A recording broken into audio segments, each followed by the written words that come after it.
अस्सलाम वालेकुम स्टूडेंट, कैसे हैं आप लोग। उम्मीद करता हूँ सब लोग ठीक होंगे, खैरियत से होंगे।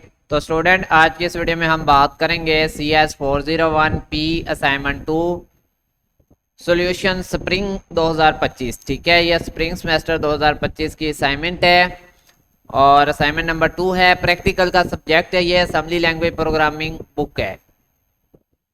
20 नंबर की असाइनमेंट है और 26 जून इसकी लास्ट डेट है। 26 जून तक आप लोगों ने असाइनमेंट को जमा करवाना है। 27 को भी आप जमा करवा सकते हैं, 27 इसकी एक्सटेंड डेट होगी। अगर कोई स्टूडेंट मुझसे ये असाइनमेंट बनवाना चाहता है या CS की कोई भी असाइनमेंट बनवाना चाहता है तो उसके लिए आप मुझसे रब्ता कर सकते हैं। सामने स्क्रीन पे मेरा व्हाट्सएप नंबर है, इस पर आप रब्ता कर सकते हैं। CS की तमाम असाइनमेंट की सर्विस मैं प्रोवाइड करता हूँ। आज की इस वीडियो में मैं मुकम्मल गाइड करूंगा कि किस सॉफ्टवेयर को कैसे इंस्टॉल करना है, किस तरह से ये असाइनमेंट बनानी है और आपने अपने टीचर को क्या सबमिट करवाना है और आपकी अपनी आईडी के लिहाज से असाइनमेंट किस तरह की होगी। ये सारी बातें डिस्कस होंगी, इसलिए वीडियो को कहीं से भी एक सेकंड के लिए भी स्किप नहीं करना। MS वर्ड डॉक्यूमेंट जमा करवाना है। आपके टीचर ने क्लियरली कहा हुआ है कि आपकी असाइनमेंट MS वर्ड फॉर्मेट में होनी चाहिए, MS वर्ड डॉक्यूमेंट। ठीक है, क्वेश्चन है यहाँ पर, उन्होंने बोला है कि you are required to complete modify the given assembly language code. वो कह रहे हैं कि आपको असेंबली लैंग्वेज कोड दे दिया गया है, इसको आपने मॉडिफाई करना है। मॉडिफिकेशन में क्या करना है वो दो चीजें उन्होंने बता दी हैं। Modify the clear screen subroutine to clear the screen with green background. वो कह रहे हैं कि आपने जो है क्लियर स्क्रीन की सबरूटीन यूज करनी है, जो कि क्या करेंगी, आउटपुट की स्क्रीन जो है उसको क्लियर कर देंगी ग्रीन बैकग्राउंड के साथ। फिर उन्होंने कहा writing the missing code for print subroutine which take parameter screen location top right attributes, ये वो VUID लेंथ वगैरह। ठीक है, कुछ मिसिंग चीजें थी कोड में, उनको पूरा करना था। अब यहाँ पे नोट जो होता है ना हर असाइनमेंट का, उसको जरूर पढ़ा करें। नोट में उन्होंने कहा you must use your own VUID, आपने अपनी VUID इस्तेमाल करनी है। Writing the completely different code or using any other VUID will result 0 marks. अगर आपने किसी और स्टूडेंट की VUID इस्तेमाल की तब भी 0 मार्क्स आएंगे। अगर आपने कोड बिल्कुल ही डिफरेंट लिख दिया, यानी कि आपके टीचर वाला ना हुआ, तब भी मार्क्स 0 आएंगे। मतलब ये है कि आपके टीचर के टेम्पलेट के मुताबिक कोड होगा, उसमें मॉडिफिकेशन करनी है।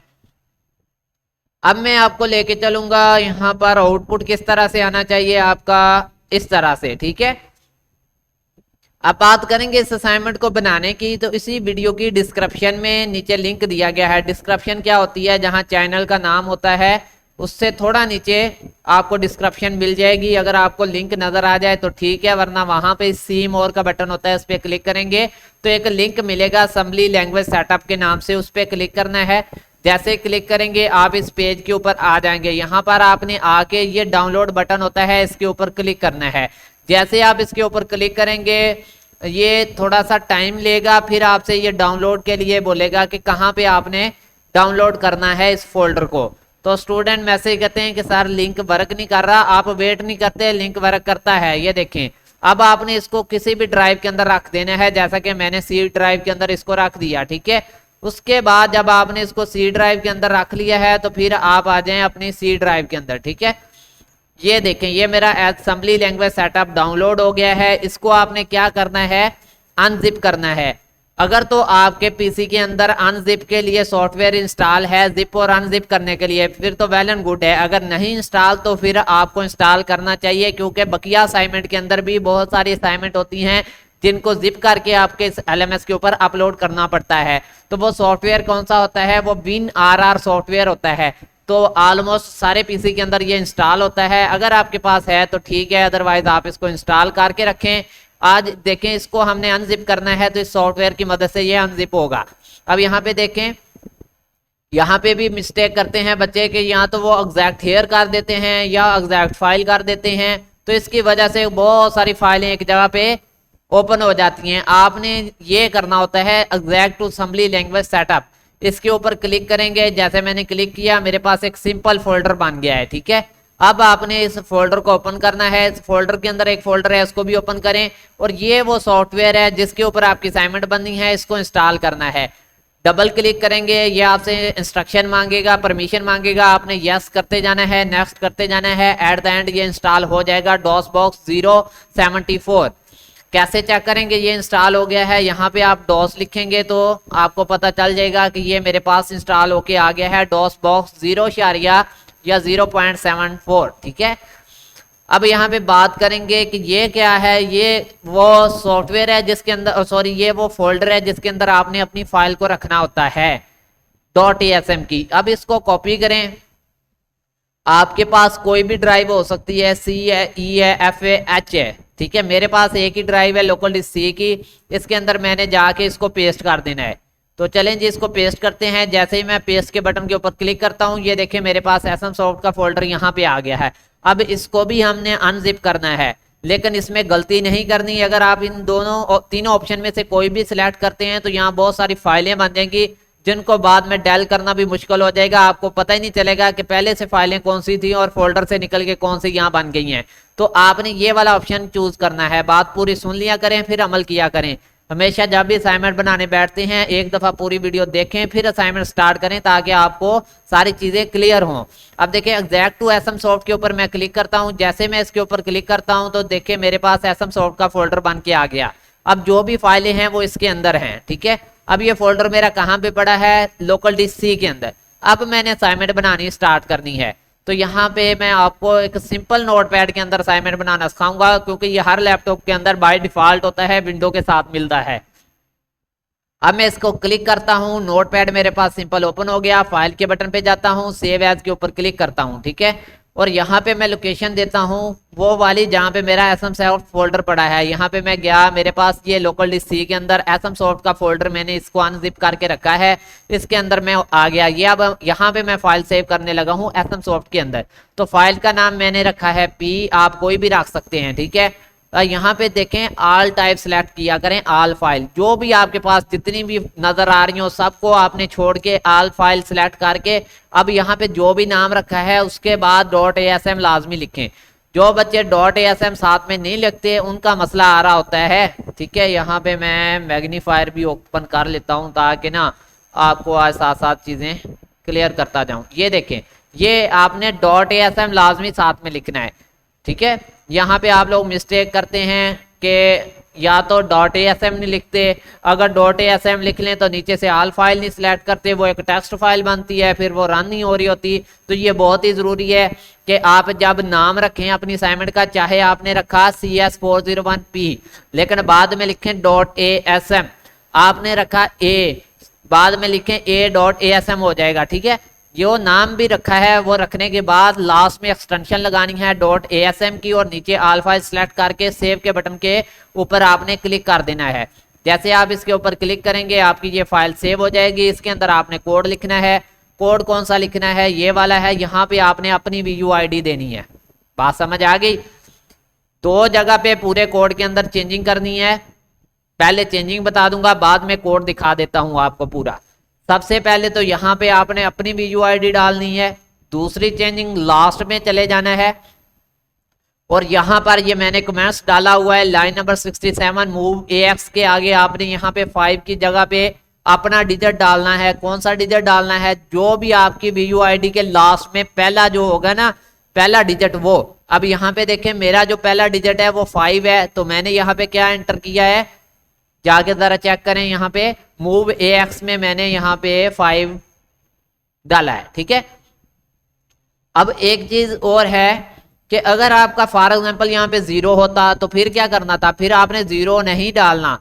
जितने भी 0 हो ना लास्ट में उनको छोड़ के जो भी अगला आपका डिजिट आए ना तो वो इंटर करना है। जैसे अगर जहाँ 0 होता तो इसके बाद ये मैं 4 वाला लगा देता वहां पे। अगर ये दोनों ही 0 होते तो इसके बाद 3 तो होता ना, तो मैं फिर 3 एंटर करता। तो उन्होंने कहा पहले 5 डिजिट जो लास्ट में हैं आपके राइट मोड साइड पे आखिरी वाले, इनमें से 0 के अलावा, ठीक है, वो डिजिट डालना है। अगर आपका लास्ट में 190 है तो फिर 0 छोड़ के 9 डालें, ठीक है। तो ये मैं आपको इसलिए बता रहा हूँ कि कुछ स्टूडेंट का 0 आ जाता है लास्ट में, तो वो पूछ रहे होते हैं कि सर अब हम क्या करें? भाई उससे अगला डिजिट डाल लें आप। अब मेरा लास्ट में 5 है तो मैंने ये इंटर किया है। अब इसको आपने जब यहाँ पे सेव कर लिया, ठीक है, यहाँ पे भी मैं बता देता हूँ लिख के, जब आपने इसको सेव करवा लिया वहां पे अपनी फाइल को, फिर आपने इसको रन करना है। फॉर एग्जांपल अब ये आपकी फाइल सेव हो चुकी है, जैसा कि मेरे पास नोट++ में ऑलरेडी सेव थी। तो अब आपने करना है क्या, यहाँ पे लिखना है डॉस बॉक्स, ठीक है। ये देखें डॉस बॉक्स 0.74, इसके ऊपर क्लिक करना है। यहाँ पे आप लिखेंगे माउंट, ठीक है। उसके बाद आप लिखेंगे कोई भी वर्ड ले लें, जैसे मैंने डी ले लिया। फिर आप यहाँ पे ड्राइव लेनी है। कौन सी ड्राइव लेनी है? ये वाली जिसके अंदर एसएम सॉर्ट फोल्डर पड़ा है। मेरी ड्राइव ये है लोकल डिस्क सी, तो इसलिए मैंने सी लिया। अगर आपके पास ए बी सी डी कोई भी है तो वो लेनी है, ठीक है। अब ड्राइव सी लेने के बाद मैंने यहाँ पे अब एसएम सॉर्ट की लोकेशन देनी है, तो ये मैंने एसएम सॉर्ट लिख दिया। अब अगर आपको ये नज़र नहीं आ रहा तो इसके लिए ये है जनाब हमारे पास मैग्नीफायर। इसकी मदद से हम आपको जूम करके दिखा देते हैं ताकि आपको तसल्ली से नज़र आ जाए कि लिखा क्या है। माउंट है, डी है, ड्राइव है, आगे सी वाली आपकी ड्राइव कोई भी हो सकती है। अगर सी है तो फिर यही रख लें, अगर कोई और ड्राइव है तो उसका नाम रखें, ए बी सी डी कोई भी है। फिर आगे 2 कॉलन, फिर ये 2 फॉरवर्ड स्लैश, फिर एसएम सॉर्ट फोल्डर का नाम, ठीक है। इतनी बात समझ आ गई आपको। अब हम चलते हैं नेक्स्ट प्रोसीजर की तरफ। चलें जी, इतना काम तो हो गया। अब इंटर दबाएंगे। जैसे इंटर दबाएंगे वो कहेगा ड्राइव डी जो है वो माउंट हो गई है, तो डी एक दफ़ा फिर आगे 2 कॉलन लगा के इंटर दबाएं। फिर कमांड दें एसएम, फिर लिखें अपनी फाइल का नाम। मेरी फाइल का नाम क्या था? p.asm। फिर -o लगाना है, फिर p.com लगाना है, फिर इंटर, फिर .com। अब मैं इसको इंटर करने से पहले आपको जूम करके दिखाना चाहता हूं कि मैंने यहाँ पे क्या क्या लिखा है, ताकि आपको सही से पता हो कि आखिर हमने इंटर क्या करना है। यहाँ पे देखें, ये चीज़ इतनी तो मैंने बता दी थी। उसके बाद डी और 2 कॉलन लगाए जो ऊपर नीचे डॉट होते हैं। फिर उसके बाद मैंने लिखा नेसम, ठीक है, NASM। उसके बाद फाइल का नाम था मेरी p.asm, वो दिया, -o दिया, फिर p.com दिया, फिर p.com दिया। फिर इंटर दबाऊंगा तो हमारा जो आउटपुट है वो हमें नज़र आ जाएगा। अब मैं इसको थोड़ा सा करता हूँ जूम कम, ठीक है। चलें अब दबाते हैं जी इंटर, और ये देखें हमारा आउटपुट आ गया। अब इसी आउटपुट को हम आपके टीचर के आउटपुट के साथ भी मैच करते हैं। ये देखें यहाँ पे सेम है हमारा भी, ठीक है, जैसे आपके टीचर का था। यहाँ पे BC, ये मैंने उनकी की आईडी ली थी, ठीक है। तो अब एक चीज़ ज़रूरी है कि आपका ज़रूरी नहीं कि यही कलर आए, ये बहुत इंपॉर्टेंट है। ये कलर किसकी वजह से बदलता है? इस डिजिट की मदद से। अगर आपकी आईडी का डिजिट कोई और होगा तो आपका ये वाला कलर बदलेगा। बैकग्राउंड सबका ग्रीन रहेगा, लेकिन ये जो टेक्स्ट वाला कलर है ये बदल जाएगा, ठीक है। अब अगर मैं इसको आपको दिखाऊं यहाँ पे थोड़ा सा जूम करके इस मैग्नीफायर की मदद से, तो आप ज़रा गौर करें, ये देखें, ठीक है, इस तरह। तो बिल्कुल मतलब यहाँ पे टॉप के ऊपर आपका जो है यहाँ पे आईडी कॉर्नर में नजर आएगी, और आपकी आईडी का कलर आपके लास्ट डिजिट की वजह से बदलेगा। मैंने लास्ट डिजिट आपके टीचर वाला रखा है, इसलिए मेरा कलर यहाँ पे सेम है। अभी मैं डिजिट बदल के भी दिखाऊंगा आपको। एंड पे असाइनमेंट में जमा क्या करवाना है वो भी बताऊंगा, तो वीडियो को पूरा देखना है ताकि आप लोगों को अच्छे से समझ आ जाए बात की। अब यहाँ पे हम CLS की कमांड दे देते हैं ताकि ये क्लियर स्क्रीन हो जाए, और वहां से हम बदल के आते हैं आईडी। अब यहाँ पे 5 था, तो मैं यहाँ पे चाहता हूँ कि मैं यहाँ पे कर लूँ, चलें 3 कर लेते हैं, ठीक है। ये मैंने 3 कर लिया, और यहाँ पे भी फिर 3 करना पड़ेगा ना, लास्ट डिजिट वहाँ पे 3 है, तो ये मैंने करके Ctrl+S दबा दिया। अब मैं फॉर एग्जांपल मैंने समझा कि मेरी लास्ट डिजिट क्या है, 343 है, 3 बनता है इसमें डिजिट, तो चलें इसके लिहाज से मैं चलता हूँ। अब यहाँ पे है नेसम, क्योंकि अब हमने एक दफ़ा ड्राइव को माउंट किया हुआ है, p.asm -o p.com, इंटर, और p.com। ये देखें अब कलर चेंज हो गया। मैंने आपको पहले ही बताया बैकग्राउंड कलर सेम रहेगा, जैसे आपकी आईडी बदलेगी आपका यहाँ पे कलर बदल जाएगा। और यही तो आपके टीचर ने कहा था कि जब आपकी आईडी का डिजिट डिफरेंट होगा तो आपका कलर चेंज हो जाना चाहिए टेक्स्ट का। ये देखें यहाँ पे देखें 345 है, तो यहाँ पे 343 मैंने किया, तो इसलिए ये कलर चेंज हो गया, जबकि बैकग्राउंड कलर हमारा वही है। तो बस यही थी यार आप लोगों की असाइनमेंट। अब जमा क्या करवाना है इसकी तरफ चलते हैं। तो भाई आपने सबमिट करवाना है, यहाँ पर इधर गया मैग्नीफायर, ये थोड़ा सा, चलें ये सही है। अच्छा, अब ये आप ना एक न्यू डॉक्यूमेंट बनाएंगे, कंट्रोल न्यू के बटन पे क्लिक करना है। ये नए डॉक्यूमेंट में आप आ गए, ये पूरे को इधर से इस तरह ही कॉपी करें और ला के ये हेडिंग दे लें, इसको ये इस तरह से, जैसे कि यहाँ पे था हमारा असम्बली और ये हमारा असाइनमेंट नंबर 2 है। इसको आप कोई भी कर लें, जैसे कि मैंने इसको एरियल कर लेना है, ठीक है। अब यहाँ पे आप अपनी आईडी डाल देंगे इधर, और यहाँ पे आपने अपना नेम डाल लेना है। इसके बाद दो चीज़ें और आपने क्वेश्चन फाइल से उठानी है जो आपके टीचर ने मांगी थी आपसे, कहाँ पे हैं, लास्ट में दी होती हैं ये। उन्होंने कहा भैया आप ये चीज़ें जमा करवाएं। चलें बताता हूँ कि ये क्या है। इसको ख़त्म करें और इसको भी ख़त्म करें और इसको इस तरह करें और यहाँ पे, ठीक है। अब इसका कलर आप रख लेंगे ये वाला, ताकि आपको आपने जो कोड लिखा होगा ना सारा, वो इधर ला के कॉपी, कंट्रोल सी से कॉपी करना है, कंट्रोल ए से ऑल सेलेक्ट होता है, कंट्रोल वी से पेस्ट, ये सारा कोड आ गया। अब यहाँ पे आपने अपनी आईडी के लिहाज से जो आउटपुट आएगी ना, सबकी चेंज आनी है तो वो डालनी है, क्योंकि आईडी सबकी चेंज होती है वीयू की। तो यहाँ पे स्नैपिंग टूल ओपन कर लेना, यहाँ पे SN लिखेंगे ना तो स्नैपिंग टूल आ जाएगा। ये स्नैपिंग टूल से आप यहाँ पे आएंगे और भाई यहाँ से स्क्रीनशॉट लेना है आपने इस तरह से, और जनाब आपने यहाँ पे कंट्रोल V दबा देना और ये देखें वो पेस्ट हो गया आपका, ठीक है। बस इतना काम था और यही आप लोगों की असाइनमेंट थी, इसको जमा करवाएं। मिलते हैं न्यू वीडियो में, तब तक के लिए अल्लाह हाफिज़, फी मानिल्लाह, अपना ख्याल रखिएगा।